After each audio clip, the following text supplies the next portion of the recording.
এটা শুরু করি। রেকর্ডিং কি অফ করেছিল? আচ্ছা, সমস্যা নেই, মেন মেন জায়গায় যাইনি। আচ্ছা, তো আজকের গল্পটা প্রথমেই যেটা আসতেছে আমাদের গত ক্লাসের ধারাবাহিকতায় আসছে প্রত্যুপকার গল্পটার লেখক হচ্ছেন ঈশ্বরচন্দ্র বিদ্যাসাগর। বিদ্যাসাগর সম্পর্কে আমরা গত ক্লাসে বেশ কিছু জিনিস শুনেছিলাম বা জানার চেষ্টা করেছি। আরো কিছু জিনিস তোমরা টুকটাক পড়তে পড়তে তোমাদের অলরেডি জানার কথা। আর কিছু জিনিস তোমাদের হচ্ছে নেক্সট লেকচার নোটটা যেটা থাকবে সেখানে দেওয়া থাকবে। তো তার লেখা এই গল্পটা যে আছে, গল্পটা আমরা একটু দেখবো। পুরো গল্পটাই হচ্ছে আমাদের সাধু ভাষায় লেখা। তো গত ক্লাসে আমি তোমাদের কি বলেছিলাম যে এইরকম সময়ে যে লেখকগণ ছিলেন, যারা লেখালেখি করতেন, তারা মূলত লেখার মধ্যে মান্য ভাষা বা আদর্শ ভাষা হিসেবে দেখতেন হচ্ছে সাধু ভাষাটাকে। আছে আছে। এক second।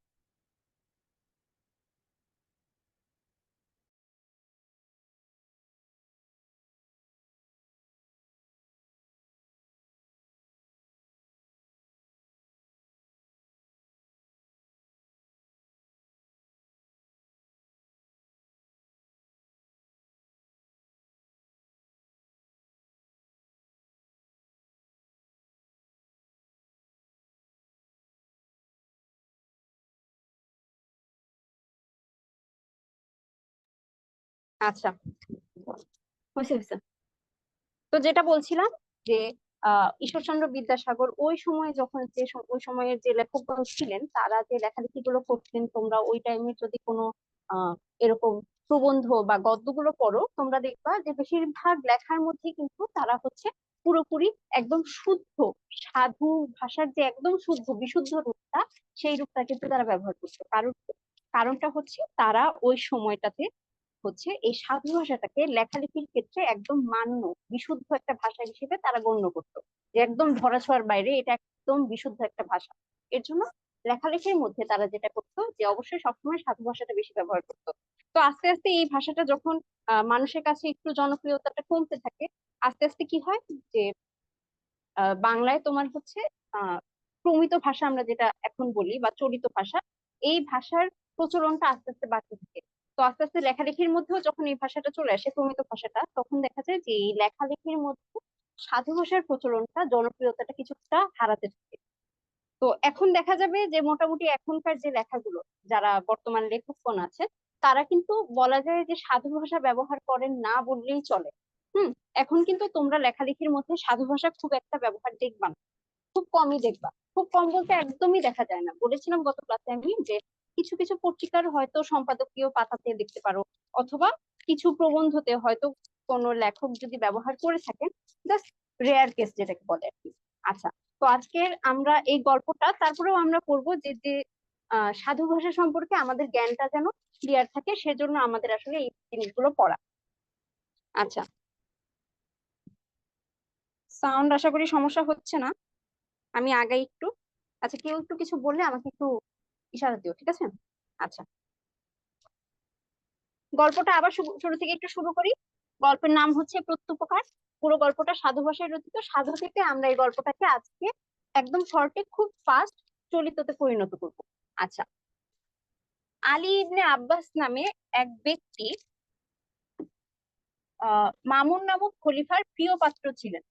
প্রিয় পাত্র এই শব্দটার একটা প্রমিত রূপ বানানো যেতে পারে পছন্দের ব্যক্তি। এছাড়াও দেখা যায় যে প্রিয় পাত্র কথাটা আমাদের প্রমিত ভাষাতেও ব্যবহৃত হয়, তো এই লাইনটা পরিবর্তন না করলেও চলে। তিনি বলিয়া গিয়াছেন। বলেছিলাম আমি তোমাদের যে সাধু ভাষায় কিন্তু আমাদের এই ক্রিয়াপদটা, যে ক্রিয়াপদটার বড় রূপটা ব্যবহৃত হয় চলিতর ক্ষেত্রে, কিন্তু আমার এটার মানে প্রমিতর ক্ষেত্রে আর কি এটার সংক্ষিপ্ত রূপটা বের করে আনতে হবে। তিনি বলিয়া গিয়াছেনের পরিবর্তে আসবে হচ্ছে তিনি বলে গিয়েছেন। আমি একদিন অপরাহ্নে, অপরাহ্নে শব্দের অর্থ অপরাহ্নের পরিবর্তে এখানে আসবে হচ্ছে বিকালে। আমি একদিন বিকালে কি করলাম, খলিফার নিকটে বসিয়া আছি। খলিফার নিকটে এর পরিবর্তে আসবে হচ্ছে খলিফার কাছে। বসিয়া আছি থেকে আসবে হচ্ছে বসে আছি। এমন সময় হস্তপদবদ্ধ, হাত পা বাঁধা এক ব্যক্তি তাহার সম্মুখে নীত হইলেন। তাহারের পরিবর্তে আসবে হচ্ছে তার। অবশ্যই এখানে যে চন্দ্রবিন্দুটা ছিল, এটা কিন্তু আমাদের আমরা যখন প্রমিত রূপ রূপে পরিণত করতেছি, তখনও কিন্তু এই চন্দ্রবিন্দুটা বহাল থাকবে। আমি কিন্তু তোমাদের গত ক্লাসে বলেছিলাম যে মান্য ব্যক্তিদের কথা আমি যখন বলি, এটা ব্রাইটনেস বাড়ালে এটা দেখা যাবে না, লেখা বোঝা যায় না। মান্য ব্যক্তিদের কথা আমরা যখন বলি তখন কিন্তু আমাদের হচ্ছে উম এই সর্বনাম শব্দগুলা যে তার, তাহার, এই শব্দগুলা যে আমরা ব্যবহার করি, এই শব্দগুলোর মধ্যে কিন্তু তখন অবশ্যই চন্দ্রবিন্দুটা ব্যবহার করতে হবে। আচ্ছা, হাত পা বাঁধা এক ব্যক্তি তার সম্মুখে, এক ব্যক্তিকে তার সম্মুখে মানে তার সামনে আনা হইলো। আনা হলো, নিত হইলেন মানে হচ্ছে আনা হলো। আচ্ছা, এরপরে যাই আমরা। এরপরে কি আছে? খলিফা আমার প্রতি আজ্ঞা করিলেন। খলিফা আমার প্রতি এই আজ্ঞা করিলেন, মানে খলিফা আমার প্রতি এই আজ্ঞার পরিবর্তে আসলে হচ্ছে আদেশ। আজ্ঞা একটা সাধু শব্দ, সংস্কৃত টাইপের একটা শব্দ, তৎসম শব্দ। এটার পরিবর্তে আদেশ আসবে হচ্ছে আদেশ করিলেন থেকে করলেন। তুমি এ ব্যক্তিকে আপন আলয়ে, আপনের পরিবর্তে আসবে হচ্ছে নিজ। আপন মানে নিজ, আলয়ে অর্থ হচ্ছে বাসা, নিজ বাড়িতে লইয়া গিয়া, এর পরিবর্তে আসবে হচ্ছে নিয়ে গিয়ে, রুদ্ধ করিয়া রাখিবে, বন্ধ করিয়া রাখবে বা বেঁধে রাখবে। হুম। কল্ল এবং কল্ল আমার নিকট উপস্থিত করিবে। কল্ল এর অর্থ কি বলেছিলাম? কাল বা আগামীকাল আমার নিকট মানে আমার কাছে উপস্থিত করবে বা হাজির করবে বলা যেতে পারে। তদীয় ভাব দর্শনে স্পষ্ট প্রতীত হইল। এখানে তদীয় ভাব দর্শনে অর্থ তার অবস্থা দেখে, দর্শনে অর্থ হচ্ছে দেখে, ভাবের পরিবর্তে অবস্থা ব্যবহার করতে পারো। আর তদীয় শব্দটা এখানে হচ্ছে তার অর্থে ব্যবহৃত হয়েছে। তার অবস্থা দেখে স্পষ্ট প্রতীত হইল, স্পষ্ট বোঝা গেল। প্রতীত হওয়া অর্থ হচ্ছে বোঝা যাওয়া। তিনি ওই ব্যক্তির উপর অত্যন্ত ক্রুদ্ধ হইয়াছেন। ক্রুদ্ধটা কি? ক্রুদ্ধটা এসেছে হচ্ছে ক্রোধ থেকে। ক্রোধ শব্দের অর্থ কি? ক্রোধ শব্দের অর্থ হচ্ছে রাগ। তিনি ওই ব্যক্তির উপর খুবই রেগে আছেন, ক্রুদ্ধ হইয়াছেন। এর পরিবর্তে আসবে হচ্ছে রেগে আছেন। দেখো, যখন আমরা কোনো বাক্যকে সাধু থেকে প্রমিত বা প্রমিত থেকে সাধুতে নেই, ব্যাপারটা হচ্ছে অনেকটা তোমার ট্রান্সলেশনের মতো। ধরো বাংলা থেকে ইংলিশে বা ইংলিশ থেকে বাংলায় আমি কোনো বাক্যকে ট্রান্সলেট যখন করতে যাই, অনেক সময় দেখা যায় আমি কিন্তু হচ্ছে সরাসরি যা লেখা আছে এক্সাক্ট কিন্তু ওই ট্রান্সলেশনটা করতে পারি না, ওই অনুবাদটা করতে পারি না। তখন যেটা হয়, আমরা কিন্তু ভাব অনুযায়ী ভাষার গঠন অনেক সময় কিন্তু কিছুটা চেঞ্জ নিয়ে আসি। তো এখানেও দেখা যাবে যে অনেক সময় কথা বলার ক্ষেত্রে বা লেখার ক্ষেত্রে কিছু কিছু জায়গায় শব্দের একটু পরিবর্তন আসতে পারে। তো তোমরা এই সব ব্যাপারে অবশ্যই কখনো ঘাবড়ে যাবে না। যেটা করবা, যে যেটা শুনতে বা বলতে সঠিক লাগতেছে, ভাষার গঠনটা ঠিক আছে, সেটা অবশ্যই হচ্ছে তোমরা ওইটাই সঠিক বলে নিবা। আচ্ছা, আমি তাহাকে আপন আলয়ে আনিয়া অতি সাবধানে রুদ্ধ করিয়া রাখিলাম। আমি তাহাকে, ওই যে হাত পা বাঁধা ব্যক্তি, ওনাকে আমি তাকে আপন আলোয় আনিয়া, নিজের, আপন শব্দের অর্থ নিজ, একটু আগে বলেছিলাম। আলোয় অর্থ হচ্ছে কি? বাড়ি, নিজ বাড়িতে আনিয়া মানে এনে, অতি সাবধানে, রুদ্ধ মানে বন্ধ করিয়া রাখিলাম, করে রাখলাম। কারণ যদি তিনি পালাইয়া যান, কারণ যদি তিনি পালিয়ে যান, পালাইয়া থেকে আসবে হচ্ছে পালিয়ে যান, আমাকে খলিফার কোপে পতিত হতে হইবে। আমাকে খলিফার রাগের কারণ হতে হবে বা রাগ দেখতে হবে। আচ্ছা, কিয়ৎক্ষণ পরে, কিয়ৎক্ষণ শব্দের অর্থ হচ্ছে কিছুক্ষণ। কিছু কিছু শব্দ পাবে একটু কঠিন মনে হবে, এগুলোর অনেক কিছুর অর্থই তোমাদের শব্দের মধ্যে দেওয়া আছে। আর তারপরেও যদি না বুঝো, সেগুলো একটু কমেন্টে জিজ্ঞেস করবো, আপু তোমাদের হচ্ছে অ্যান্সার দিয়ে দিবে। আচ্ছা, কিয়ৎক্ষণ পরে মানে কিছুক্ষণ পরে আমি তাহাকে জিজ্ঞাসিলাম। জিজ্ঞাসিলাম এটাকে ভেঙে আমরা বলবো হচ্ছে জিজ্ঞাসা করলাম, আপনার নিবাস কোথায়, আপনার বাড়ি কোথায় অথবা আপনার বাস কোথায়, মানে আপনি কোথায় থাকেন। তিনি বলিলেন, ডেমাস্কাস আমার জন্মস্থান। ওই নগরের যে অংশে বৃহৎ মসজিদ আছে তথায় আমার বাস। সামনের লাইনটার মধ্যে শুধু তিনি বলিলেনটা হবে হচ্ছে তিনি বললেন ডেমাস্কাস আমার জন্মস্থান, ডেমাস্কাসে আমার জন্মস্থান এ পর্যন্ত ঠিক থাকবে। ওই নগরের যে অংশে বৃহৎ মসজিদ আছে এটুকুও ঠিক থাকবে। তথায় আমার বাস, তথায় শব্দের অর্থ হচ্ছে সেখানে। ঠিক আছে, আমি বলিলাম, আমি বললাম ডেমাস্কাস নগরের বিশেষত যে অংশে আপনার বাস তাহার উপর জগদীশ্বরের শুভ দৃষ্টি থাকুক। জগদীশ্বরের বলতে কি বোঝায়? সৃষ্টিকর্তার। এটাও কিন্তু হচ্ছে একটা সাধু শব্দ। এটার পরিবর্তে আসবে সৃষ্টিকর্তার শুভ দৃষ্টি থাকুক। ওই অংশের অধিবাসী এক ব্যক্তি একসময় আমার প্রাণদান দিয়েছিলেন। একসময় কি করেছিলেন? আমার প্রাণদানের পরিবর্তে আমার প্রাণ বাঁচিয়েছিলেন। এটা আসবে। আচ্ছা, আমার এই কথা শুনিয়া তিনি সবিশেষ জানিবার নিমিত্ত ইচ্ছা প্রকাশ করিলে আমি বলিতে আরম্ভ করিলাম। আমার এই কথা শুনে তিনি সবিশেষ জানিবার নিমিত্ত, তিনি হচ্ছে কি করলো, বিস্তারিত জানার জন্য, নিমিত্ত অর্থের জন্য ইচ্ছা প্রকাশ করিলে, ইচ্ছা প্রকাশ করিলে থেকে আসবে হচ্ছে করলে বা ইচ্ছা জানালে আমরা লিখতে পারি চাইলে। আমি বলতে শুরু করলাম, আরম্ভ হবে হচ্ছে শুরু। বহু বৎসর পূর্বে ডেমাসকাসের শাসনকর্তা পদচ্যুত হইলে, বহু বছর পূর্বে এর পরিবর্তে আসবে হচ্ছে আগে। ডেমাসকাসের শাসনকর্তা পদচ্যুত হইলে থেকে আসবে হচ্ছে হলে। তিনি তদীয় পদে অধিষ্ঠিত হন। তিনি সেই পদে, তদীয় অর্থ কি সেই পদে অধিষ্ঠিত হন। আমি তাহার আহ আমি তাহার সমবিহারে তথায় গিয়েছিলাম। আচ্ছা, এই যে এই লোকটার কথা বলতেছে, এই লোকটার কাছে সে কখন গিয়েছিল? সেখানে হচ্ছে মানে ওখানে যে নতুন শাসনকর্তা, তার কাছে যে গিয়েছিল সব দলবল সহ, সেটার কথা বলেছে এই জায়গায়। পদচ্যুত শাসনকর্তা বহু সংখ্যক সৈন্য লইয়া আমাদিগকে আক্রমণ করিলেন। এই যে যে শাসনকর্তা পদচ্যুত হয়েছিলেন, তিনি কি করেছেন? যে বহু সংখ্যক সৈন্য লইয়া, এর পরিবর্তে আসতে হচ্ছে নিয়ে, আমাদেরকে আক্রমণ করিলেন থেকে করলেন। আমি প্রাণ ভয়ে পালাইয়া এক সম্ভ্রান্ত লোকের বাড়িতে প্রবিষ্ট হইলাম। আমি প্রাণ ভয়ে পালাইয়া, এর পরিবর্তে কি আসবে? পালিয়ে যাওয়া। প্রাণ ভয়ে পালিয়ে এক সম্ভ্রান্ত লোকের বাড়িতে, এক সম্মানিত লোকের বাড়িতে, বা সম্ভ্রান্ত বলতে পারো, সমস্যা নেই, সম্মানিত লোকের বাড়িতে প্রবিষ্ট হইলাম থেকে প্রবেশ করলাম, এবং গৃহস্বামীর নিকট গিয়া অতি কাতর বচনে প্রার্থনা করিলাম। এবং ওই বাড়ির যে মালিক, তার কাছে গিয়ে অতি কাতর ভাষায়, বচনের পরিবর্তে ভাষায় প্রার্থনা করিলাম, এর পরিবর্তে তোমরা বলতে পারো আবেদন করলাম বা প্রার্থনা করলাম, আপনি কৃপা করিয়া আমার প্রাণ রক্ষা করুন। কৃপা এর পরিবর্তে আসবে হচ্ছে দয়া। আপনি দয়া করিয়া, এর পরিবর্তে আপনি দয়া করে আমার প্রাণ রক্ষা করুন বা আমার প্রাণ বাঁচান। আমার প্রার্থনা বাক্য শুনে গৃহস্বামী আমায় অভয় প্রদান করিল। আমার প্রার্থনা বাক্য শুনে সেই যে গৃহস্বামী, সে কি করলেন? আমায় এর পরিবর্তে আসবে আমাকে আশ্বস্ত করলেন। অভয় প্রদান করিলেন এর পরিবর্তে আশ্বস্ত করলেন। আমি তদীয় আবাসে 1 মাস কাল নির্ভয়ে ও নিরাপদে অবস্থান করিলাম।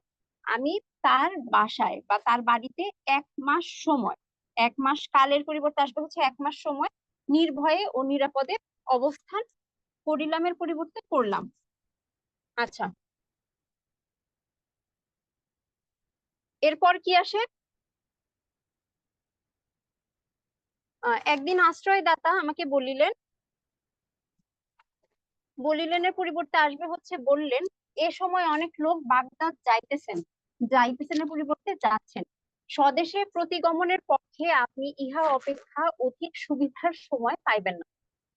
স্বদেশে প্রতিগমন শব্দটার অর্থ হচ্ছে ফিরে যাওয়ার জন্য বা প্রত্যাগমন, সেখান থেকে আসছে আর কি।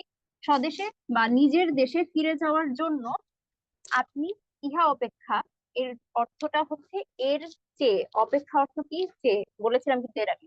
অধিক সুবিধার সময় পাইবেন না, এর চেয়ে আর ভালো সময় পাইবেন না থেকে পাবেন না। আমি সম্মত হইলাম। সম্মত অর্থ কি? রাজি। আমি রাজি হলাম। আমার সঙ্গে কিছু মাত্র অর্থ ছিল না, আমার সাথে কোনো অর্থ ছিল না। অর্থ মানে কি? টাকা পয়সা ছিল না, টাকা কড়ি ছিল না। লজ্জাবশত আমি তাহার নিকট সে কথা ব্যক্ত করিতে পারিলাম না। লজ্জাবশত বা লজ্জার কারণে আমি তার কাছে, মানে যে ব্যক্তি তাকে আশ্রয় দিয়েছিলেন, তার কাছে সেই কথা প্রকাশ করতে পারলাম না বা বলতে পারলাম না। দেখো, একটা শব্দেরই কিন্তু আসলে অনেকগুলো অর্থ হইতে পারে। তো এখানে হচ্ছে ভয় পাওয়ার কিন্তু কিছু নাই, এই ব্যাপারগুলো একটু খেয়াল রাখবা। আচ্ছা, তিনি আমার আকার প্রকার দর্শনে তাহা বুঝিতে পারিলেন, কিন্তু তৎকালে কিছু না বলিয়া মৌন অবলম্বন করিয়া রহিলেন। আচ্ছা, তিনি আমার অবস্থা দেখে, আকার প্রকার দর্শনে বলতে তিনি আমার অবস্থা দেখে বা ভাবভঙ্গি দেখে সেটা বুঝতে পারলেন, তাহা বুঝিতে পারিলেন, সেটা বুঝতে পারলেন, কিন্তু তৎকালে সেই সময় কিছু না বলে চুপ করে রইলেন। ঠিক আছে। তিনি আমার জন্য যে সমস্ত উদ্যোগ করিয়া রাখিয়াছিলেন, তিনি আমার জন্য যে সমস্ত আয়োজন করে রেখেছিলেন, প্রস্থান দিবসে তাহা দেখিয়া আমি বিস্ময়াপন্ন হইলাম। যাওয়ার সময়, যাওয়ার দিনে তা দেখে আমি অবাক অবাক হলাম। একটি উৎকৃষ্ট অশ্ব সুসজ্জিত হইয়া আছে, একটা সুন্দর বা ভালো ঘোড়া, অশ্ব শব্দের অর্থ কি? ঘোড়া। সুসজ্জিত হয়ে আছে, সুন্দরভাবে সাজিয়ে রাখা আছে বা সুসজ্জিত হয়ে আছে, এটুকু লিখলেও চলবে। আর আর একটি অশ্বের পৃষ্ঠে খাদ্য সামগ্রী স্থাপিত হইয়াছে। আরেকটা ঘোড়ার পৃষ্ঠে অর্থ পিঠে খাদ্য সামগ্রী বা খাবারের জিনিস রাখা হয়েছে। স্থাপিত হইয়াছে এর পরিবর্তে আসলে হচ্ছে রাখা হয়েছে। আর পথে আমার পরিচর্যা করিবার নিমিত্ত, পথে আমার সেবা করার জন্য, পরিচর্যার পরিবর্তে সেবা করার জন্য একটি ভৃত্য প্রস্থানার্থে প্রস্তুত হইয়া রহিয়াছে। একজন চাকর প্রস্থান করার জন্য, মানে আমার সাথে যাবে, আমার সাথে যাওয়ার জন্য প্রস্তুত হয়ে রয়েছে বা প্রস্তুত হয়ে আছে। প্রস্থান সময় উপস্থিত হইলে সেই দয়াময় সদাশয় আশ্রয়দাতা আমার হস্তে একটি স্বর্ণ মুদ্রার থলি দিলেন। যখন হচ্ছে যাওয়ার সময় আসলো, মানে প্রস্থান সময় উপস্থিত হইলে, যাওয়ার সময় এলে বা আসলে, সেই দয়াময় ব্যক্তি যে, সেই দয়াময় সদাশয় আশ্রয়দাতা আমার হাতে একটি স্বর্ণ মুদ্রার থলি দিলেন এবং আমাকে যাত্রীদের নিকটে, এর পরিবর্তে আসবে কাছে, লইয়া গেলেন, মানে নিয়ে গেলেন। তন্মধ্যে যাহাদের সহিত তাহার আত্মীয়তা ছিল, তাদের মধ্যে যাদের সাথে তার আত্মীয়তা ছিল, তাহাদের সঙ্গে, মানে তাদের সঙ্গে আলাপ করাইয়া দিলেন, আলাপ করিয়ে দিলেন বা পরিচয় করিয়ে দিলেন। আমি আপনকার বসতি স্থানে এই সমস্ত উপকার প্রাপ্ত হইয়াছিলাম। আমি আপনি যে জায়গায় বাস করেন, আপনার বাসস্থানে এই ধরনের উপকার পেয়েছিলাম। এজন্য পৃথিবীতে যত স্থান আছে, ওই স্থান আমার সর্বাপেক্ষা প্রিয়। সর্বাপেক্ষা এর পরিবর্তে এখানে আসবে হচ্ছে সবচেয়ে প্রিয়। ওই যে বলেছিলাম অপেক্ষা থেকে হচ্ছে চেয়ে শব্দটা আসে, সেজন্য। আচ্ছা, এই নির্দেশ করিয়া দুঃখ প্রকাশ পূর্বক আমি বলিলাম, আক্ষেপের বিষয় এই, আমি এ পর্যন্ত সেই দয়াময় আশ্রয়দাতার কখনো কোনো উদ্দেশ্য পাইলাম না। এটা বলে দুঃখ প্রকাশ করে আমি বললাম, আক্ষেপের বিষয় বা মানে হচ্ছে দুঃখের বিষয় এই, আমি এখন পর্যন্ত সেই দয়াময় আশ্রয়দাতার কখনো কোনো খোঁজ পেলাম না। সমস্যা হচ্ছে কোনো? কখনো কোনো খোঁজ পেলাম না। যদি তাহার নিকট কোনো অংশে কৃতজ্ঞতা প্রদর্শনের অবসর পাই, যদি তার কাছে কোনোভাবে কৃতজ্ঞতা প্রকাশ করার অবসর পাই, থেকে আসবে হচ্ছে সুযোগ পাই, সুযোগ পাই, তাহা হইলে মৃত্যুকালে আমার কোনো ক্ষোভ থাকে না। তাহা হলে মারা যাওয়ার সময় বা মৃত্যুর সময় আমার কোনো নিজের মনের ভিতরে কোনো ক্ষোভ থাকে না। আচ্ছা, এরপর কি আছে?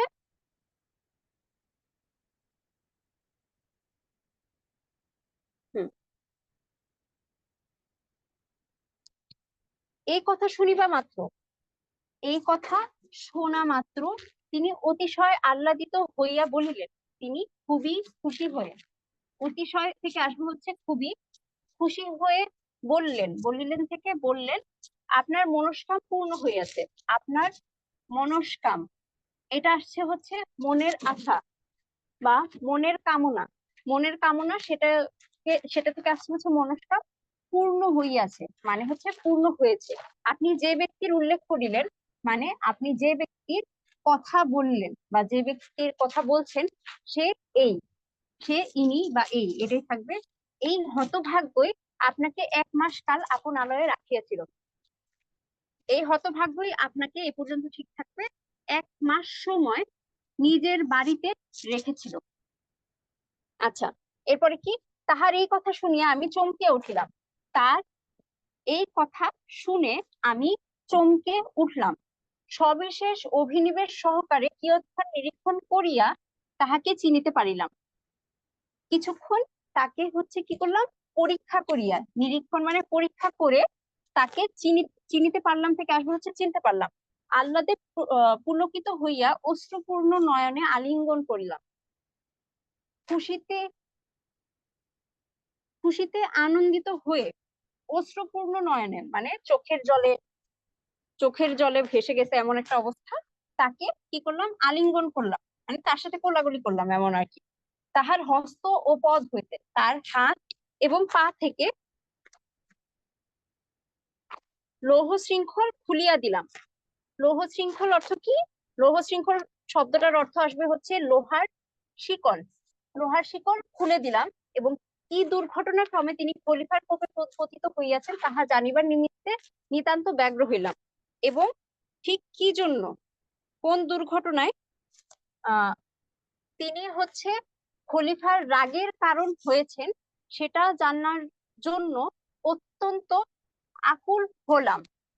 তখন তিনি বললেন, কতিপয় নিজ প্রকৃতির লোক, মানে কিছু নিজ প্রকৃতির লোক ঈর্ষাবশত, ঈর্ষাবশত শব্দের অর্থ কি, হিংসা করে, শত্রুতা, ঈর্ষাবশত শত্রুতা করে খলিফার নিকট আমার উপর উৎকট দোষারোপ করিয়াছেন। মানে খলিফার কাছে আহ আমার উপর বা আমার নামে কি করেছেন, দোষারোপ করিয়াছেন। তজ্জন্য তদীয় আদেশক্রমে হঠাৎ অবরুদ্ধ, সেজন্য তার আদেশে হঠাৎ বন্দি ও এখানে আনিত হইয়াছে এবং এখানে আনা হইয়াছে। আসিবার সময় মানে আসার সময় স্ত্রী পুত্র কন্যাদিগের সহিত দেখা করিতে দেয় নাই। আসার সময় স্ত্রী পুত্র কন্যাদিগের বা কন্যাদের, দিগের থেকে আসবে দের, সাথে দেখা করতে দেয় নাই। বোধ করি আমার প্রাণদণ্ড হইবে, মনে হচ্ছে, বোধ করিটা হবে হচ্ছে মনে হচ্ছে আমার মৃত্যুদণ্ড হবে। প্রাণদণ্ড থেকে কি আসবে, মৃত্যুদণ্ড হবে। অতএব আপনার নিকট বিনীত বাক্যে প্রার্থনা এই। অতএবটা রাখতে পারো চাইলে তোমরা, সমস্যা নেই, কিন্তু অতএবের পরিবর্তে সুতরাংটা ব্যবহার করতে পারো।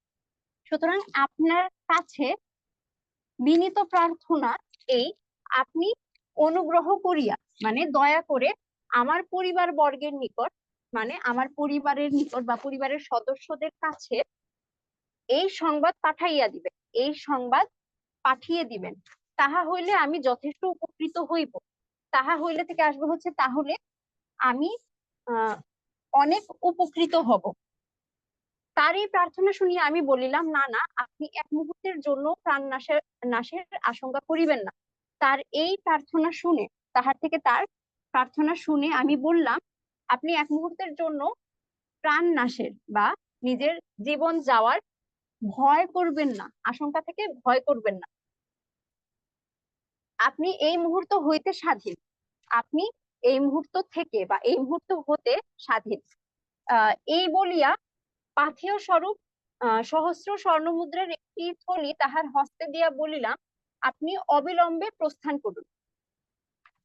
এটা বলে তাকে উপহার স্বরূপ 1000 স্বর্ণমুদ্রার একটি থলি, উপহার স্বরূপ 1000 স্বর্ণমুদ্রার একটি থলি তার হাতে দিয়ে বললাম, আপনি দেরি না করে অবিলম্বে, এর পরিবর্তে অবিলম্বে, বিলম্ব শব্দের অর্থ হচ্ছে দেরি, বিলম্ব না করে অবিলম্বে প্রস্থান করুন, মানে এখান থেকে চলে যান এবং স্নেহাস্পদ পরিবার বর্গের সহিত মিলিত হইয়া সংসার যাত্রা সম্পন্ন করুন এবং স্নেহের বা আদরের পরিবারের লোকজনের সাথে মিলে সংসার সম্পন্ন করুন বা সংসার করুন। আপনাকে ছাড়িয়ে দিলাম, আপনাকে ছেড়ে দিলাম, এজন্য আমার উপর খলিফার মর্মান্তিক ক্রোধ ও দেশ জন্মিবে। এটার জন্য আমার উপর খলিফার অনেক বেশি কি হবে, ক্রোধ এবং দেশ, দুইটা শব্দের অর্থ কিন্তু কাছাকাছি, এই দুইটার অর্থই হচ্ছে রাগ, মূলত রাগটা বোঝায়। রাগ আর ক্ষোভ জন্মাবে, এতে কোনো সন্দেহ নাই, এতে কোনো সন্দেহ নেই, নাই এর পরিবর্তে আমরা লিখবো নেই। কিন্তু যদি আপনার প্রাণ রক্ষা করিতে পারি, কিন্তু যদি আপনার প্রাণ রক্ষা করতে পারি, তাহলে সেজন্য আমি অনুমাত্র দুঃখিত হইব না, সেজন্য আমি একটুও দুঃখিত হব না। আমার প্রস্তাব শুনিয়া তিনি বলিলেন, আমার প্রস্তাব শুনে তিনি বললেন, এত নিজাশয় ও স্বার্থপর আমি নহি যে কিছুকাল পূর্বে যে প্রাণের রক্ষা করিয়াছি, আপন প্রাণ রক্ষার্থে এক্ষণে সেই প্রাণের বিনাশের কারণ হইব। তিনি কি বললেন, যে আমি এতটা নীচ এবং স্বার্থপর নই যে কিছুকাল বা কিছুদিন আগে যার প্রাণের রক্ষা করেছি, নিজের প্রাণ রক্ষার জন্য এখন সেই প্রাণের বিনাশের বা সেই প্রাণ যাওয়ার কারণ হব। তাহা কখনো হইবে না, তা কখনো হবে না। যাহাতে খলিফা আমার উপর আক্রোধ হন, আপনি দয়া করিয়া তাহার যথোপযুক্ত চেষ্টা দেখুন। যা করলে খলিফা আমার উপর আক্রোধ হন, মানে হচ্ছে খলিফা আমার উপর থেকে খলিফার রাগ চলে যায়, আপনি দয়া করে বা অনুগ্রহ করে দয়া করে তার যতটা সম্ভব চেষ্টা করুন। তাহা হইলেই আপনার প্রকৃত কৃতজ্ঞতা প্রদর্শন করা হইবে, তাহলেই আপনার আসল কৃতজ্ঞতা প্রদর্শন করা হবে। যদি আপনার চেষ্টা সফল না হয়, তাহা হইলেও আমার কোনো ক্ষোভ থাকিবে না। যদি আপনার চেষ্টা সফল না হয়, তা হলেও আমার কোনো ক্ষোভ থাকবে না। পরদিন প্রাতকালে, প্রাতকালে শব্দের অর্থ কি? ভোরে বা সকালে, আমি খলিফার কাছে উপস্থিত হইলাম বা খলিফার কাছে গেলাম। তিনি জিজ্ঞাসা করিলেন, সে লোকটি কোথায়? জিজ্ঞাসা করিলেন থেকে আসবে হচ্ছে জিজ্ঞাসা করলেন, সেই লোকটি কোথায়? তাহাকে আনিয়াছো? তাকে এনেছো? এই বলিয়া তিনি ঘাতককে ডাকিয়া প্রস্তুত হইতে আদেশ দিলেন। এটা বললে তিনি ঘাতককে ডেকে প্রস্তুত হতে আদেশ দিলেন। তখন আমি তাহার চরণে পতিত হইয়া, তখন আমি তাহার চরণে শব্দের অর্থ কি? পায়ে পতিত হয়ে পড়ে বিনীত ও কাতর বচনে বলিলাম, ধর্মাবতার, ওই ব্যক্তির বিষয়ে আমার কিছু বক্তব্য আছে। এখানে যে শব্দগুলো আছে, বিনীত, কাতর, এই শব্দগুলো যে রূপে আছে এই রূপেই তোমরা ব্যবহার করতে পারো। বচনে এই শব্দটাও এখানে এভাবেই যাবে, ধর্মাবতার কথাটাও এখানে এভাবেই যাবে। ওই ব্যক্তির বিষয়ে বা ওই ব্যক্তির সম্পর্কে আমার কিছু বক্তব্য আছে, মানে হচ্ছে বলার আছে। অনুমতি হইলে সবিশেষ সমস্ত আপনাকে গোচর করি। অনুমতি যদি দেন, অনুমতি দিলে সবকিছু আপনাকে বলবো বা বলি। এই কথা শুনিবা মাত্র তাহার কোপানল প্রজ্বলিত হইয়া উঠিল। এই কথা শোনা মাত্র তার ক্রোধের আগুন, রাগের আগুন, কোপানল, ক্রোধের আগুন জ্বলে উঠলো। প্রজ্বলিত হইয়া উঠলো মানে কি? জ্বলে উঠলো। তিনি রোষরক্ত নয়নে বলিলেন, তিনি তিনি ক্রোধান্বিত হয়ে, রোষরক্ত নয়নে বলতে হচ্ছে তোমার রাগের নয়নে বলিলেন, আমি শপথ করিয়া বলিতেছি, আমি শপথ করে বলছি, যদি তুমি তাহাকে ছাড়িয়া দিয়ে থাকো, তাকে ছেড়ে দিয়ে থাকো, এই দণ্ডে, এই দোষে তোমার প্রাণদণ্ড হইবে। তোমার কি হবে? তোমাকে হচ্ছে মৃত্যুদণ্ড দেওয়া হবে। তখন আমি বলিলাম, আপনি ইচ্ছা করিলে, আপনি ইচ্ছা করলে, তখন আমি বললাম, আপনি ইচ্ছা করলে এখনই, এই মুহূর্তে থেকে এখনই আসবে, আমার ও তাহার থেকে তার তার প্রাণ নাশ করতে পারেন। তাহার সন্দেহ কি? তাতে সন্দেহ নেই। কিন্তু আমি যে নিবেদন করিতে ইচ্ছা করিতেছি, কৃপা করিয়া তাহা শুনিলে আমি চরিতার্থ হই। এই লাইনটার অর্থ হচ্ছে, কিন্তু আমি যে আবেদন করছি, দয়া করে, কৃপা করিয়া অর্থ হচ্ছে দয়া করে, তা শুনলে আমি উপকৃত হই বা চিরকৃতজ্ঞ হই। এই কথা শুনিয়া, শুনিয়া থেকে আসবে শুনে, খলিফা উদ্ধত বচনে বলিলেন। উদ্ধত শব্দের অর্থ কি আসবে? উগ্র, উগ্র বা আরো রাগান্বিত ভাষায় বললেন। বচনে বলতে ভাষায়, বলিলেন থেকে বললেন, কি বলিতে চাও বলো। কি বলিতে চাও মানে আসবে হচ্ছে কি বলতে চাও বলো।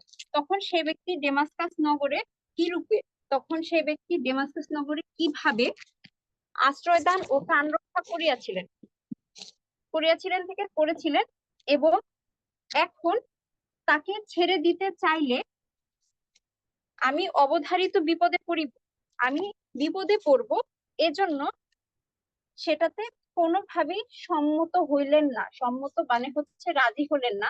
এই দুই বিষয় সবিশেষ নির্দেশ করিয়া বললাম। এই দুই বিষয় পুরোপুরি জানিয়ে বললাম। কি বললাম জানিয়ে?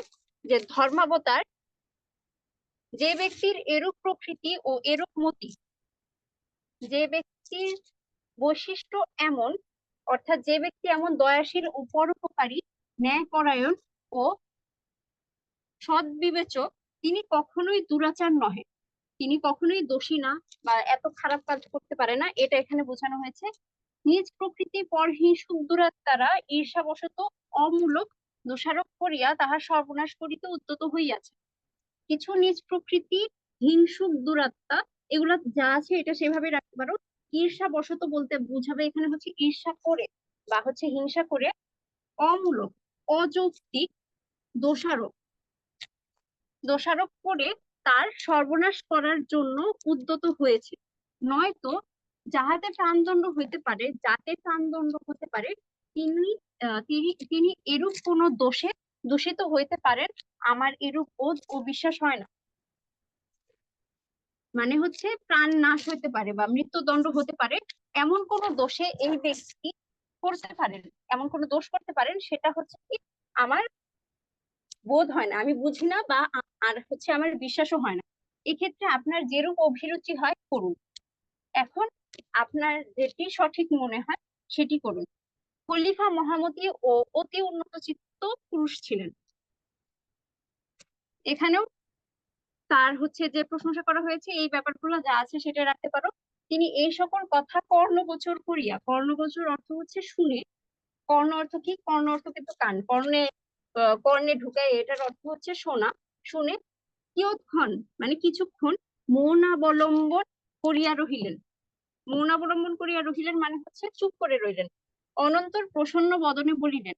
এরপর খুশি হয়ে বললেন, সে ব্যক্তি যে এরূপ দয়াশীল ও ন্যায়পরায়ণ, ইহা অবগত হইয়া, মানে এই লোক যে এতটা ন্যায়পরায়ণ, দয়াশীল ও ন্যায়পরায়ণ, এটা অবগত হইয়া মানে হচ্ছে জেনে আমি অতিশয় আহ্লাদিত হইলাম, আমি খুবই খুশি হলাম। তিনি প্রাণদণ্ড হইতে অব্যাহতি পাইলেন, মানে তিনি প্রাণদণ্ড থেকে ছাড়া পেলেন। বলিতে গেলে তোমা হইতেই তাহার প্রাণ রক্ষা হইল, মানে হচ্ছে বলতে গেলে তোমার জন্যই তার প্রাণ রক্ষা হলো। এক্ষণে তাহাকে অবিলম্বে এই সংবাদ দাও। এক্ষণে মানে হচ্ছে এখন, তাকে অবিলম্বে মানে দেরি না করি, একটু আগেও কিন্তু এই শব্দটা এসেছিল। এই সংবাদটা, এই খবরটা দাও ও আমার নিকটে লইয়া আসো এবং আমার কাছে নিয়ে আসো। এই কথা শুনিয়া আহ্লাদের সাগরে মগ্ন হইয়া আমি সত্বর গৃহে প্রত্যাগমন পূর্বক তাহাকে খলিফার সম্মুখে উপস্থিত করিলাম। এই কথা শুনিয়া থেকে আসবে হচ্ছে শুনে। আহ্লাদের সাগরে মগ্ন হইয়া মানে আহ্লাদের সাগরে ডুবে, মানে অনেক খুশি হয়ে আমি খুবই দ্রুত দ্রুত বাড়িতে প্রত্যাগমন পূর্বক, প্রত্যাগমন মানে হচ্ছে ফিরে যাওয়া, ফিরে গিয়ে তাহাকে খলিফার সম্মুখে উপস্থিত করলাম, ফিরে গিয়ে তাকে খলিফার সামনে উপস্থিত করলাম। খলিফা অবলোকন মাত্র প্রীতি প্রফুল্ল লোচনে সাদর বচনে সম্ভাষণ করিয়া বলিলেন।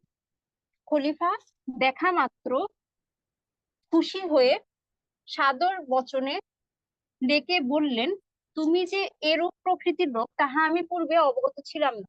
তুমি যে এমন লোক সেটা আমি আগে জানতাম না। দুষ্টমতি দুরাচার দিকের বাক্য বিশ্বাস করিয়া অকারণে তোমায় প্রাণদণ্ড করিতে উদ্যত হইয়াছিলাম। দুষ্টমতি লোকদের কথা বিশ্বাস করে অকারণে তোমার প্রাণদণ্ড করতে গিয়েছিলাম। উদ্যত হয়েছিলাম মানে এগিয়ে যাওয়া বা কিছু একটা করতে যাওয়া, সেটাকে বলে হচ্ছে উদ্যত হওয়া। এক্ষণে ইহার নিকটে তোমার প্রকৃত পরিচয় পাইয়া, এক্ষণে মানে এখন, এনার নিকট তোমার প্রকৃত পরিচয় পেয়ে সতিশয় প্রীতিপ্রাপ্ত হইয়াছি। সাতিশয় প্রীতিপ্রাপ্ত মানে হচ্ছে অনেক খুশি হয়েছি বা প্রফুল্ল হয়েছি, আনন্দিত হয়েছি। আমি অনুমতি দিতেছি, আমি অনুমতি দিচ্ছি, তুমি আপন আলয়ে প্রস্থান করো, তুমি নিজের বাড়িতে যাও বা ফিরে যাও। এই বলিয়া খলিফা তাহাকে মহামূল্য পরিচ্ছদ, মানে এটা বলে খলিফা তাকে অনেক মূল্যবান কাপড়, সুসজ্জিত 10টা ঘোড়া, 10টা গাধা, 10টা উট উপহার দিলেন। এবং ডেমাসকাসের রাজপ্রতিনিধির নামে এক অনুরোধ পত্র ও পাথেয় স্বরূপ বহু সংখ্যক অর্থ দিয়ে তাকে বিদায় করলেন। এবং কি করলো, ডেমাসকাসের যে প্রতিনিধি তার কাছে এই আহ লোককে মাফ করে দেওয়ার জন্য একটা অনুরোধ পত্র এবং পাথেয় স্বরূপ মানে উপহার স্বরূপ বহু সংখ্যক অর্থ দিয়ে তাকে বিদায় করলেন। আচ্ছা, এই পর্যন্ত কি কারো কোনো সমস্যা আছে? মানে কোনো শব্দের অর্থ বুঝো নাই বা কিছু একটা? কারো কোনো সমস্যা থাকলে একটু বলো তো, তাহলে হচ্ছে আমি আজকের টপিকটা একটু শুরু করতে পারি।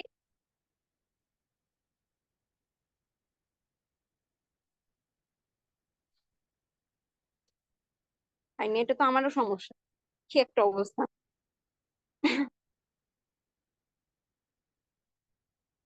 কারো কোনো সমস্যা থাকলে একটু জানাও।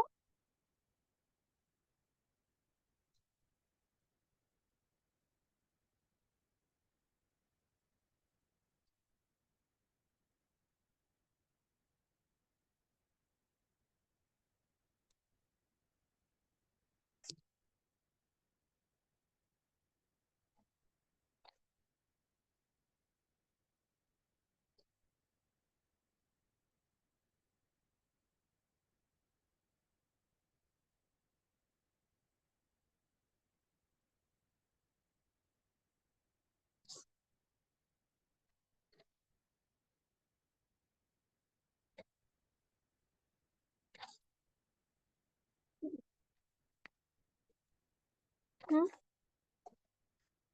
আল্লাহ, এসে আবার চলে যাচ্ছে কি আজকে সব সমস্যা হওয়া লাগবে?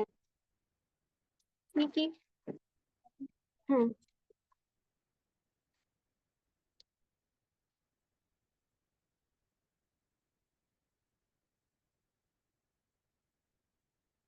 আচ্ছা, একটা কমেন্ট আসছে মেবি। আচ্ছা, তাশা হচ্ছে জিজ্ঞেস করছে অভিনিবেশ মানে মনোযোগ কিনা। হ্যাঁ, অভিনিবেশ অর্থ হচ্ছে, শব্দটার অর্থ মনোযোগ। তোমাদের কিন্তু আমি একটা জিনিস বললাম যে আমরা দেখা যায় যে বাক্য রূপান্তর করার সময় কিছু কিছু শব্দের অর্থ হচ্ছে একটু এদিক সেদিক হয়ে যায়। সবসময় একদম স্পেসিফিক ভাবে আমরা অর্থ কিন্তু দেখা যায় যে ট্রান্সলেটটা করতে পারি না বা পরিবর্তনটা করতে পারি না, বা করা সম্ভব হয় না। সেই ক্ষেত্রে কিছু জিনিস আমাদের একটু কথা বলার সময় বা স্কিপ করে যেতে হয়। আচ্ছা, এখন হচ্ছে আমাদের আজকের মেইন যে চ্যাপ্টারটা, এই চ্যাপ্টারটাতে যাই। একটু হচ্ছে ফাস্ট ফাস্ট আগাইতে হবে, তোমরা একটু সাথে থাকো। আচ্ছা, শুরুতেই আমরা দেখবো হচ্ছে প্রায়োগিক লেখা জিনিসটা কি। তোমরা যেহেতু কেউ কিছু বলো নাই, আমি ধরে নিলাম তোমরা পুরাটাই হচ্ছে বুঝছো আর হচ্ছে নিজেরা পরিবর্তন করতে পারবা।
হ্যাঁ, এখন সাউন্ড আসতেছে? আল্লাহ, কখন থেকে আসে না এই সাউন্ড?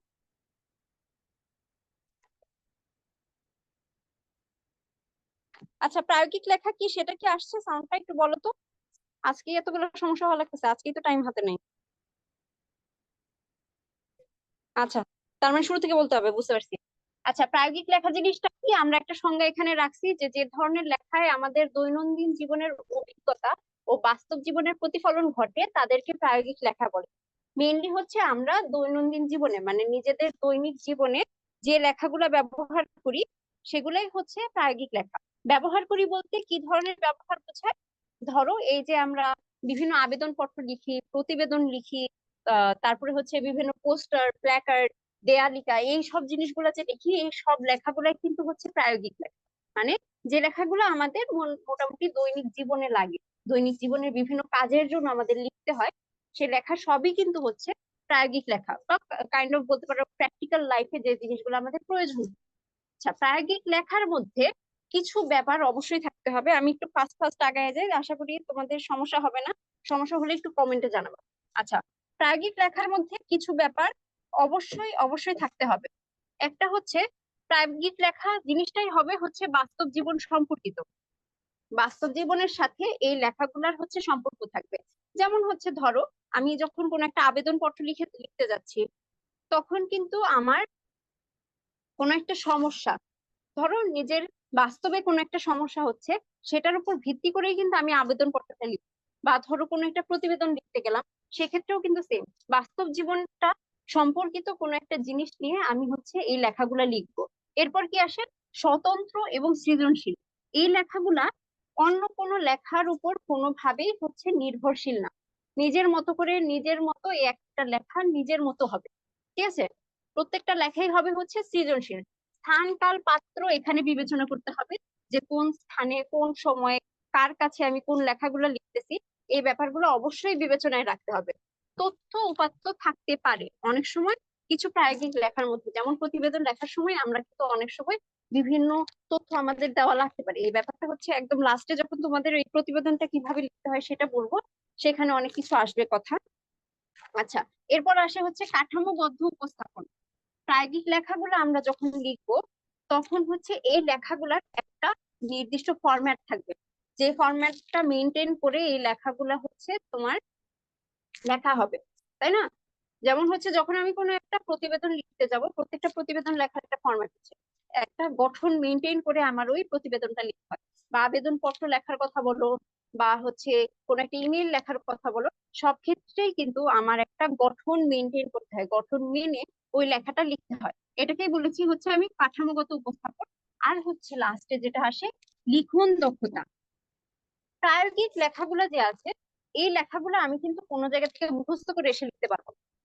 মুখস্থ করে এসে লিখতে পারবো না, কারণ কি, প্রত্যেকটা জিনিসে, এই যে আমি বললাম যে বাস্তব জীবন সম্পর্কিত, প্রত্যেকটা জিনিসই সৃজনশীল। তো তোমার মধ্যে লেখার দক্ষতাটা যত বেশি থাকবে, এই প্রায়োগিক লেখাগুলো তুমি যখন লিখবা, তোমার লেখাটা ততটা ভালো হবে। ঠিক আছে? এখানে কিন্তু তোমার অন্য কোনো লেখা থেকে কোনো জ্ঞান অর্জন বা কোনো কিছু মানে নিজের লেখার মধ্যে ওই জিনিসটা আনার কিন্তু সুযোগ খুবই কম। ঠিক আছে? এরপর আমরা দেখি যে প্রায়োগিক লেখার ধরন ও উদ্দেশ্য। এখন আমি তোমাদের যেটা দেখাবো, যে কিছু কিছু প্রায়োগিক লেখা, এগুলো আসলে কি কি ধরনের প্রায়োগিক লেখা হতে পারে, আর এগুলো উদ্দেশ্য আসলে কি, আমরা কেন এই প্রায়োগিক লেখাগুলো ব্যবহার করি। যেমন দেখো, শুরুতেই আমি রেখেছি পার্সোনাল কিছু জিনিস। শুরুতেই আসে হচ্ছে ধরো আবেদনপত্র, চিঠি, ইমেল। এই তিনটা জিনিস, যে আমি আবেদন পত্র কেন লিখি, চিঠি কেন লিখি, বা ইমেল কেন করি। দেখো, সচরাচর যেটা হয়, অফিসিয়াল ক্ষেত্রে আমি যদি লিখি, তাহলে কিন্তু আবেদনপত্র বা ইমেল দেওয়ার কারণটা হচ্ছে আমার কোনো একটা সমস্যা জানানোর জন্য, মেইনলি হচ্ছে যোগাযোগের জন্য। কোনো ব্যক্তি বা প্রতিষ্ঠানের সাথে যোগাযোগের জন্য কিন্তু আমি হচ্ছে তোমার আবেদনপত্র লিখতে পারি, বা হচ্ছে ইমেল করতে পারি। বর্তমানে দেখা যায় যে কাগজে লেখা আবেদনপত্রটার ব্যবহারটা অনেকটা কমে আসছে, সেটার পরিবর্তে কিন্তু সবাই ইমেলটা অনেক ব্যবহার করে। তো এই আবেদনপত্র আর ইমেলটা হচ্ছে এই জন্য ব্যবহার করা হয় ব্যক্তি বা প্রতিষ্ঠানের সাথে প্রাতিষ্ঠানিক ক্ষেত্রে যোগাযোগের জন্য, বেশিরভাগ ক্ষেত্রে। আর চিঠিটা দেখা যায় যে অনেকটাই ইনফরমাল, মানে ধরো, যদিও এটার প্রচলন এখন খুব একটা নাই, তারপরেও বেশ কয়েক বছর আগেও অনেকটা প্রচলন ছিল চিঠি ব্যাপারটা। তো চিঠিটা কেন ব্যবহৃত হতো? চিঠিটা ব্যবহৃত হতো হচ্ছে আহ দুইজন ব্যক্তির মধ্যে যোগাযোগের জন্য। ঠিক আছে? তো এটা যেটা হতো, তাহলে এটা কি জন্য হতো? যোগাযোগের জন্য। যোগাযোগের জন্য। আচ্ছা, এরপর আসে হচ্ছে আমন্ত্রণ পত্র। আমন্ত্রণ পত্রটা কি? আম, তোমাদের বাসায় কখনো কি কারো বিয়ের কার্ড আসছে না? অনেকেরই যে বিয়ে শাদী হয়, বিয়ে শাদীর সময় খুব সুন্দর করে একটা একটা দুইটা তিনটা যে কয়টা প্রোগ্রাম হবে, সবগুলা প্রোগ্রামে সুন্দর সুন্দর প্রিন্টেড কার্ড গুলা পাঠায় না? অথবা ধরো তোমাদের স্কুলে যখন ছোটবেলা থেকেই তোমাদের দেখার কথা, আমাদের স্কুলে ছিল যে যখন কোনো একটা মিলাদ মাহফিল হতো বা হচ্ছে ক্রীড়া প্রতিযোগিতা হতো, আমাদের কিন্তু ছোট্ট ছোট্ট একটা করে আমন্ত্রণ পত্র দিত যে এই সময়ে অনুষ্ঠান সূচি এমন এমন এমন এই কয়টা এই জিনিসগুলো হবে, সবাই আপনারা উপস্থিত থাকবেন, আপনাদের আমন্ত্রণ জানানো হলো বা দাওয়াত দেওয়া হলো। এই যে দাওয়াত দেওয়ার কার্ডটা, যে এটাকেই বলা হয় হচ্ছে আমন্ত্রণ পত্র। আমন্ত্রণ পত্রটা কেন ব্যবহার হয় তাহলে? কাউকে পুরো অনুষ্ঠানে আমন্ত্রণ জানানো, অনুষ্ঠানে আমন্ত্রণ জানানোর জন্য আমন্ত্রণ পত্রটা লেখা হয়। আচ্ছা, আমি একটু সংক্ষেপে লিখলাম, লেখা ওরকম বোঝা যাচ্ছে কিনা জানিও না। আচ্ছা, দিনলিপিটা কি? দিনলিপিটা হচ্ছে রোজনামচা। দিনলিপি অনেকটা হচ্ছে রুটিনের মতো বলা যেতে পারে, যে আমি একদিনে কি কি করেছি, অনেকটা তাই। তোমরা হচ্ছে বঙ্গবন্ধু শেখ মুজিবুর রহমানের লেখা কারাগারের রোজনামচা এই বইটার কথা শুনেছো না? এই বইটার কথা কিন্তু শোনার কথা। অনেক বিখ্যাত একটা বই। মানুষ হচ্ছে পড়ার জন্য না পড়লেও অনেকেরই হচ্ছে পড়াশোনা, পরীক্ষা বা চাকরির পরীক্ষার জন্য কিন্তু দেখা যায় যে পড়াই লাগে। তোমরা যখন একটু বড় হবা তোমাদেরও পড়া লাগবে। আচ্ছা, দিনলিপি জিনিসটা তাহলে কেন লেখা হয়? যে ধরো আম, আমার ডায়েরি লেখার অভ্যাস আছে, অনেক মানুষই আছে যাদের ডায়েরি লেখার অভ্যাস আছে, তাদের কাছেই মেনলি দেখবা যে দিনলিপি ব্যাপারটা থেকে যাবে। তো ধরো যে তার জীবনে কোনো একটা দিনে খুব সুন্দর কোনো একটা ঘটনা ঘটেছে, তো সে কি করতে চায়, ওই ঘটনাটার একটা স্মৃতি লিখে রাখতে চায়। তো তখন সে কি করবে, ওই ডায়েরিতে সে তারিখ বার দিয়ে সময় দিয়ে সুন্দর করে ওই ঘটনাটা লিখে রাখবে। এই যে তার জীবনের একটা ঘটনার একটা রেকর্ড সে রাখলো লিখে, এই লিখে রাখার ব্যাপারটাই হচ্ছে দিনলিপি। তো দিনলিপি জিনিসটা তারা কেন ব্যবহার হয়? কোনো স্মরণীয় ঘটনার রেকর্ড রাখার জন্য বা স্মরণীয় ঘটনার স্মৃতি রাখার জন্য। স্মরণীয় ঘটনার স্মৃতি রাখতে হচ্ছে আমরা দিনলিপিটা ব্যবহার করব।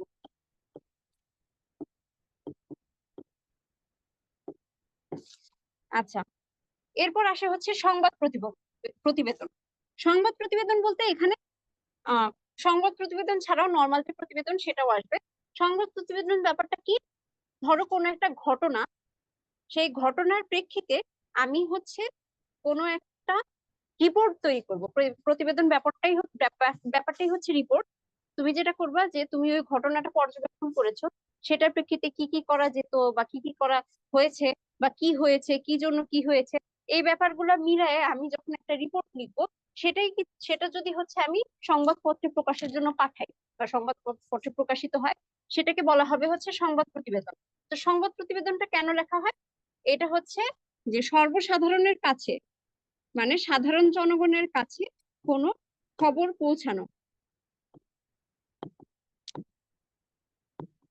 সর্বসাধারণের কাছে কোনো খবর পৌঁছানো। তোমরা একটু চিন্তা করলে এই লেখাগুলার কিন্তু আরো কারণ বের করতে পারবা, আরো উদ্দেশ্য বের করতে পারবা। আমি জাস্ট বেসিকটা তোমাদের বুঝিয়ে দিতেছি যে আসলে কোনটা দিয়ে কি হয়। আচ্ছা, এরপর আরো কিছু হচ্ছে উদাহরণ আমরা দেখি। ছবি আশা করি দেখা যাইতেছে। আচ্ছা, প্রথমেই দেখো শুরুতে একটা দেয়াল পত্রিকা। দেয়াল পত্রিকা জিনিসটা কি? তোমরা তো এখন হচ্ছে তোমাদের যে নতুন কারিকুলাম, তোমাদের দেখা যায় যে অহরহই এখন এই কাজগুলো করতে দেওয়ার কথা বা করার কথা। আমাদের ক্ষেত্রে যেটা হতো যে বছরে একবার বা দুইবার, দুইবার হতো না, সচরাচর একবারই তোমার স্কুলে ক্লাস থেকে হচ্ছে আমাদের একটা দেয়াল পত্রিকা আহ্বান করা হতো। দেয়াল পত্রিকা জিনিসটা কি হতো, যে ক্লাসের সব বাচ্চারা যারা আছে তারা ছোট ছোট লেখা দিবে, নিজেদের মতো করে লিখবে কিছু। ধরো কেউ ছড়া লিখতো, কবিতা লিখতো, কেউ ধাঁধা লিখতো বা সুন্দর ছোট কোনো গল্প নিজের মতো করে লিখতো। তারপর সেটা যেটা হতো, সেটা একটা বড় সুন্দর কালারফুল কাগজের মধ্যে ওটা ছোট ছোট ছোট ছোট করে খুব সুন্দর ডিজাইন করে লাগাতো। লাগায় তারপর সেটা হচ্ছে আমাদের স্কুলের যে টিচারদের অফিস রুম, সেই অফিস রুমের বাইরে একদম দেয়ালে সুন্দর করে লাগে। তো এই যে এই জিনিসটা ছিল যে বাচ্চাদের লেখাগুলো নিয়ে একটা কাগজে লাগানো, তারপর সেটা হচ্ছে টিচারদের রুমের বাইরে লাগানো, এই জিনিসটাই যে এটাই হচ্ছে দেয়াল পত্রিকা। এরপর দেখো কিছু আছে হচ্ছে সাইনবোর্ড। এটাও কিন্তু এক ধরনের প্রায়োগিক লেখা। সাইনবোর্ড জিনিসটা কি? সাইনবোর্ড হচ্ছে দেখবা যে তোমরা বিভিন্ন দোকান দেখো না, দোকানের উপরে একটা বড় করে একটা দোকানের নাম লেখা বোর্ডের মতো থাকে না, ওই জিনিসটা কিন্তু হচ্ছে মেইনলি সাইনবোর্ড। সাইনবোর্ড জিনিসটা কেন থাকে? দোকানের উপর যেটা থাকে যে দোকানের পরিচয়টা আসলে কি, সেখানে দেখবা যে দোকানের নামটা থাকে, এখানে কি কি পাওয়া যায় সেটার একটা ছোট বিবরণ থাকে, তারপর হচ্ছে দোকানে যোগাযোগ করার কিছু বিবরণ থাকে। তো এই ব্যাপারগুলোই থাকবে হচ্ছে মেইনলি সাইনবোর্ডে, যে আহ, মালিকের হচ্ছে এই জায়গায় কি থাকবে, সমস্ত পরিচয় থাকবে এই সাইনবোর্ডে। এরপর দেখবা হচ্ছে কিছু ব্যানার, ব্যানারও কিন্তু এক ধরনের প্রায়োগিক লেখা। ব্যানারটা কই থাকে, তোমরা হচ্ছে বিভিন্ন র্যালি দেখছো না, র্যালি গুলা যখন হয়, র্যালি গুলার সামনে দেখবা যে প্রথম লাইনে যারা থাকে তারা কিন্তু বড় একটা কাগজের মতো একটা জিনিস হাতে নিয়ে ধরে ওইটা নিয়ে ওই র্যালিটা আগাতে থাকে। যে কাগজের মধ্যে কিছু ব্যাপার কিছু জিনিস লেখা থাকে, ধরো কোনো একটা আন্দোলনের র্যালি যদি হয় সেই রিলেটেড কিছু লেখা থাকে, ওই যে সামনে একটা কাগজের মতো জিনিস ধরা থাকে, এই জিনিসটাই কিন্তু হচ্ছে ব্যানার। এরপরে কি আছে, এরপর আছে হচ্ছে পোস্টার। পোস্টার দেখারই কথা, আমাদের দেশ তো একদম পোস্টারে সয়লাব। ধরুন নির্বাচনের কোনো একটা টাইম আসলে বা ঈদের টাইম আসলে সব জায়গার দেয়ালে দেয়ালে পোস্টার দিয়ে ভর্তি হয়ে যায়। ছোট ছোট কাগজের জিনিস যেখানে বিভিন্ন লেখা লিখে সেগুলো হচ্ছে আঠা দিয়ে ওয়ালে লাগাই দেওয়া হয়, সেটা হচ্ছে পোস্টার। এরপর আসে হচ্ছে বিলবোর্ডের ব্যাপারটা। বিলবোর্ডটা কি, বিলবোর্ডটা হচ্ছে যেটা তোমার রাস্তায় দেখবা একদম অনেক বড় করে কোন একটা প্রোডাক্টের সম্পর্কে বা কোন একটা সেবা সম্পর্কে যে লেখা থাকে অনেক বড় করে, বিশাল বড় করে একটা সাইনবোর্ডের মতো, যেটা হচ্ছে দেখা যাবে অনেক উঁচুতে দেওয়া থাকে। এই জিনিসটাই মেইনলি বলা হয়ে থাকে হচ্ছে বিলবোর্ড। এরপর আসে হচ্ছে প্ল্যাকার্ড। প্ল্যাকার্ডটা কি, তোমরা হচ্ছে বিভিন্ন আন্দোলন বা এই যে রাস্তায় দাঁড়িয়ে মানববন্ধন যে করে, এগুলোর সময় দেখবা কিছু কিছু মানুষের হাতে কাঠিতে লাগানো কিছু হচ্ছে কাগজ থাকে, যেগুলো হচ্ছে তারা বহন করতে পারে, মানে দেখাতে পারে, সবার সামনে দেখানো যায়।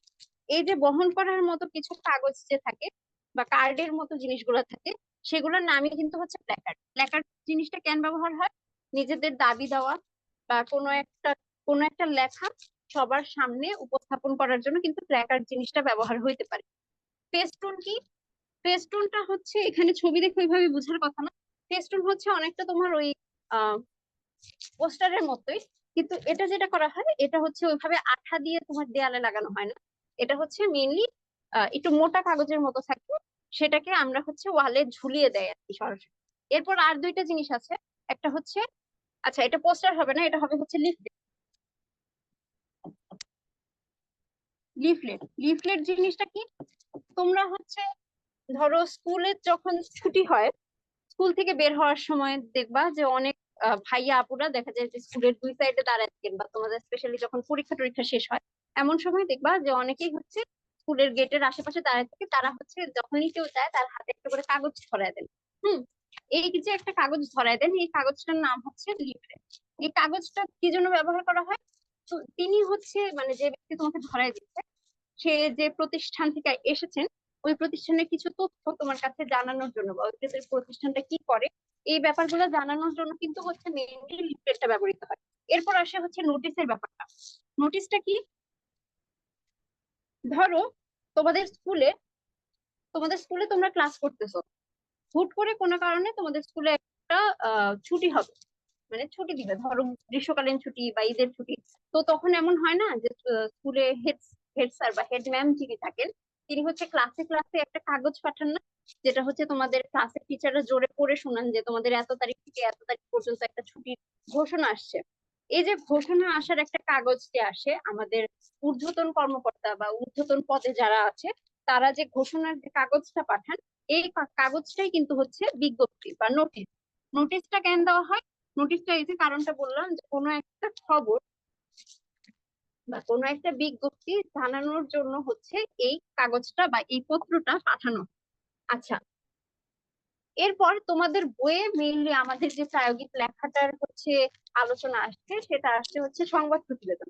তো সংবাদ প্রতিবেদন জানার আগে আমাদের মেইনলি আগে জানতে হবে যে প্রতিবেদন ব্যাপারটা কি। প্রতিবেদনের একটা সংজ্ঞা এখানে আছে, দেখো, যে কোনো বিষয়ে তথ্য সমৃদ্ধ বস্তুনিষ্ঠ ও পক্ষপাতহীন বিবরণ হচ্ছে প্রতিবেদন। ধরো তোমরা কিন্তু ছোটবেলায় কিছু কিছু রিপোর্ট রাইটিং করার কথা, রিপোর্ট রাইটিং এর কথাও যদি বাদ দিই, তোমরা কিন্তু নিউজ পেপার পড়ো, তাই না? বা সবসময় না পড়লেও কখনো কখনো না কখনো তো পড়েছো। বা হচ্ছে ফেসবুকে যারা ফেসবুক চালাও তারা অনেকেই তো হচ্ছে ফেসবুকে বিভিন্ন নিউজ দেখে, তাই না? এই যে আমরা বিভিন্ন নিউজ দেখি না, এই নিউজ গুলাই কিন্তু হচ্ছে প্রত্যেকটা এক একটা প্রতিবেদন, বা ইংলিশে যেটাকে আমরা বলবো হচ্ছে রিপোর্ট।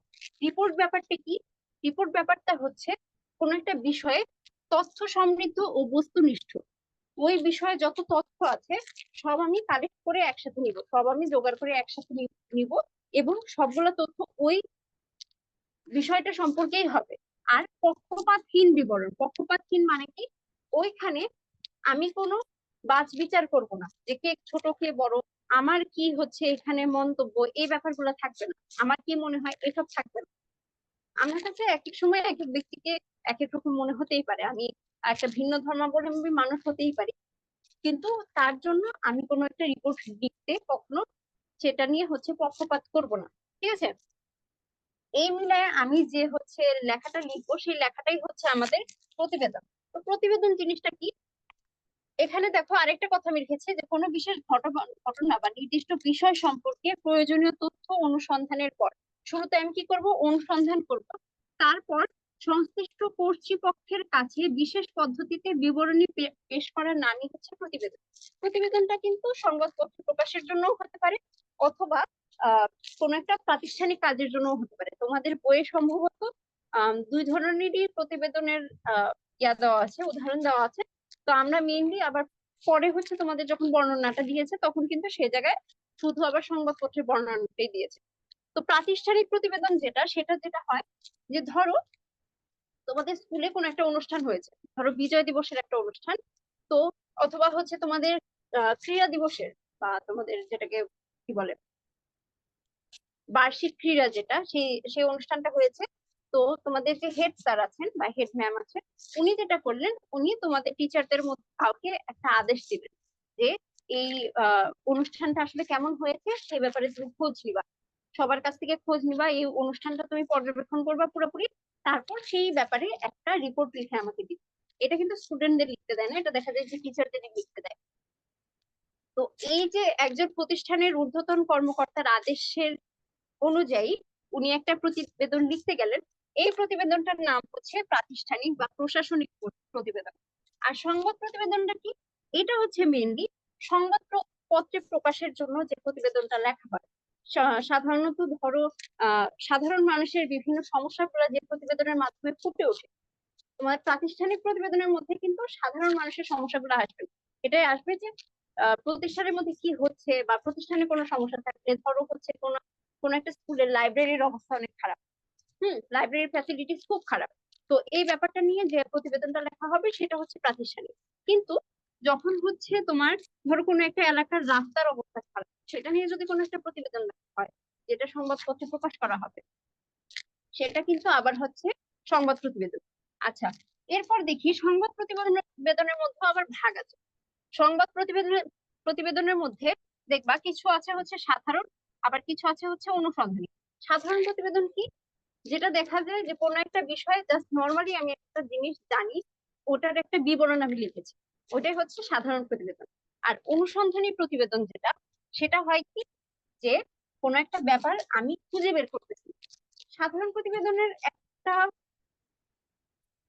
উদাহরণ এমন হতে পারে যে দেশে যানজট অনেক বেড়ে গেছে, বা হচ্ছে দেশে তোমার এই লোডশেডিংটা অনেক বেশি বেড়ে গেছে। এটা নিয়ে কোনো একটা এটার পিছনে কি কি কারণ, কি জন্য হচ্ছে এমনটা হচ্ছে, এই জিনিসগুলো আমি যে যদি হচ্ছে লিখে প্রকাশ করি, সেটা হবে হচ্ছে সাধারণ প্রতিবেদন। আর অনুসন্ধানী ব্যাপারটা কি, অনুসন্ধানের ক্ষেত্রে তোমার একটা কেস থাকবে। ধরো কোনো একটা পরীক্ষায় প্রশ্ন ফাঁস হলো, এই যে প্রশ্ন ফাঁস হলো, এই প্রশ্ন ফাঁসটা কারা করেছে, কিভাবে করেছে, এর কি ইফেক্ট হয়েছে, এই ব্যাপারগুলো নিয়ে আমি যদি হচ্ছে কোনো ইনভেস্টিগেশন করি, সেটা যদি সবার সামনে নিয়ে আসি, সেটাকে বলবো হচ্ছে অনুসন্ধানী প্রতিবেদন। অনুসন্ধান, এটার ইংলিশ টার্মটাই কিন্তু আসে হচ্ছে ইনভেস্টিগেশন, তাই না? ইনভেস্টিগেশনের প্রেক্ষিতে যে প্রতিবেদনটা লেখা হবে সেটা হবে হচ্ছে অনুসন্ধানী প্রতিবেদন। আচ্ছা, সংবাদ প্রতিবেদনের মধ্যে আমি ওই জিনিসটাকে কিভাবে উপস্থাপন করতেছি সেই হিসেবে এটাকে আবার দুইটা ভাগে ভাগ করা যায়। একটা হচ্ছে নিজস্ব, আর একটা হচ্ছে মুক্ত। এটা খুব জটিল কিছু না, দেখবা যে অনেক প্রতিবেদনের উপরে নিজস্ব প্রতিবেদন এই কথাটা লেখা থাকে না, এই যে নিজস্ব প্রতিবেদক যেটা লেখা থাকে সেগুলো হচ্ছে নিজস্ব প্রতিবেদন। আর মুক্ত প্রতিবেদন হচ্ছে সেগুলা যেগুলার মধ্যে প্রতিবেদকের নামটা উল্লেখ থাকে। ঠিক আছে, আচ্ছা, এরপর সংবাদ প্রতিবেদনটা যে সাধারণ একটা সংবাদ প্রতিবেদন আমি কিভাবে লিখবো, এটাই হচ্ছে হচ্ছে আজকে তোমাদের লাস্ট টপিক। একটু ভালো মতো দেখো, এটা মেইনলি তোমার এই চ্যাপ্টারের মেইন থিমটাই হচ্ছে এটা, যে সংবাদ প্রতিবেদনটা আসলে কিভাবে লিখতে হয়। তো সংবাদ প্রতিবেদন লেখার সময় আমার তিনটা জিনিস খুব ভালো মতো মাথায় রাখতে হবে।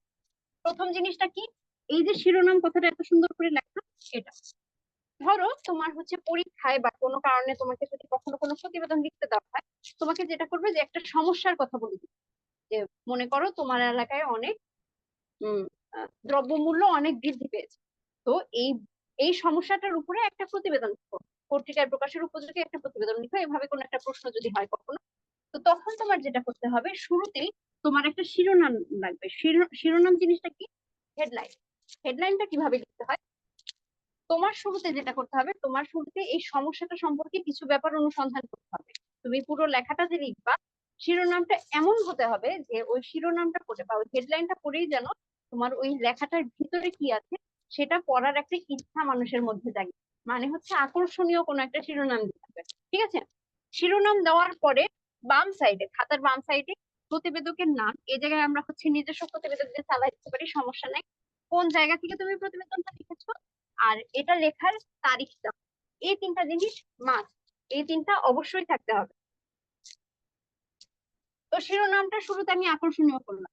শিরোনাম শুধু আকর্ষণীয় করলেই হবে, ভিতরে কিছু থাকা লাগবে না। ভিতরে যেটা করবা, তোমার যে মেইন প্রতিবেদনটা, এটাই হচ্ছে আমার কাছে ভিতরে, এখানে এই যে ডট ডট দেওয়া দিয়ে রাখছি, যে এখানে ধরো তোমার মূল প্রতিবেদনটা। মূল প্রতিবেদনটা তোমরা যেভাবে লিখতে পারো, এখানে হচ্ছে তোমরা চাইলে কিছু প্যারা প্যারা করে তোমরা পুরো লেখাটাকে সাজাতে পারো। প্রথম প্যারায় তোমরা যে জিনিসটা একটু লক্ষ্য রাখবা, প্রথম প্যারার ক্ষেত্রে তোমরা অবশ্যই এমন একটু লেখা মানে চুজ করবা বা এমন লেখাটা লিখবা যেন ওইটা পড়ে মোটামুটি তোমার প্রতিবেদনটা সম্পর্কে একটা মানে ভিতরে কি লেখা আছে প্রথম প্যারাটা পড়েই একটা আইডিয়া চলে আসে। মানে মোটামুটি বলতে পারো যে সারসংক্ষেপ থাকবে উপরে, তারপর ভিতরে থাকবে হচ্ছে সেই প্রতিবেদনের বর্ণনা ভিতরে। আর একদম লাস্টে গিয়ে যদি তোমার প্রতিবেদনটা অনেকটা এমন টাইপ হয় যে তুমি এই প্রতিবেদনে কিছু উপদেশ দিতে চাচ্ছ বা কিভাবে এই সমস্যাটা সমাধান করা যেতে পারে, এই ব্যাপারগুলো দেখাতে চাচ্ছ, সেই ক্ষেত্রে যেটা হবে যে তোমার এই লাস্টে এসে তুমি সেই রিকমেন্ডেশন গুলো দিতে পারো। আর লাস্টে এসে, একদম লাস্টে, এই জিনিসটা তোমাদের বই উল্লেখ নাই, প্রতিবেদকের নাম, ঠিকানা, প্রতিবেদনের শিরোনামটা, এই জায়গায় আবার রচনাটা কবে করা হয়েছে প্রতিবেদন, আর প্রতিবেদন তৈরির সময়, এই জিনিসটা লিখতে হয় আসলে, ফর্মালি যখন লেখা হয় তখন লিখতে হয় আর কি। আচ্ছা, চার্জ মনে হয় অলমোস্ট শেষ, তাই না? আচ্ছা ঠিক আছে, শেষই আমার শেষ।